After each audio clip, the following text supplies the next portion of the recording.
আলহামদুলিল্লাহ আজকে আমরা সর্বশেষ প্রস্তুতি দেখার জন্য আসছি। আগামীকালকে বরিশাল বেঞ্চ পার্ক ময়দানে বাংলাদেশের জনগণের আশা আকাঙ্ক্ষার ভরসা স্থল হিসেবে যে সমস্ত রাজনৈতিক দলগুলোকে তারা সামনে নিয়ে আগামী দেশ গঠনের প্রত্যয় ব্যক্ত করে এগিয়ে যাচ্ছে, সেই সমমনা ইসলামী এবং রাজনৈতিক দলগুলো নিয়ে আজ কালকে সমাবেশ। 8টি রাজনৈতিক দলের এই সমাবেশে কালকে জাতীয় নেতৃবৃন্দ বক্তব্য রাখবেন এবং দেশের বর্তমান রাজনৈতিক পরিস্থিতি, আগামী রাজনৈতিক ভবিষ্যৎ গড়ার জন্য যে প্রত্যয় ব্যক্ত করে যে বক্তব্য সেগুলো জাতির সামনে তারা আনবেন এবং এখানে জাতীয় নেতৃবৃন্দ এখানে বক্তব্য রাখবেন এবং সেই বক্তব্যের আলোকে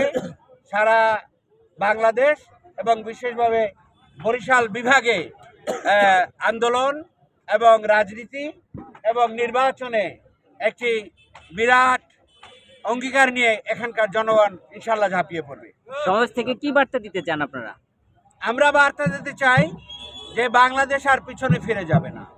আমরা বার্তা দিতে চাই বাংলাদেশ সামনে শান্তি, সমৃদ্ধি, অগ্রগতি এবং পিছনে নিয়ে যাওয়ার জন্য যে সমস্ত সমস্যাগুলো অতীতে ছিল, বিশেষভাবে দুর্নীতি, চুরি, লুটপাট, সন্ত্রাস, চাঁদাবাজ, এগুলো আর থাকবে না বাংলাদেশে।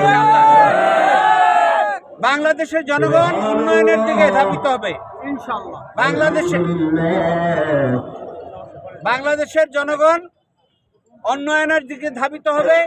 জাতীয় নেতৃবৃন্দ নির্দেশনা অনুযায়ী আগামীতে সেই দেশ গড়ার লক্ষ্যে বাংলাদেশের জনগণ এগিয়ে যাবে ইনশাআল্লাহ।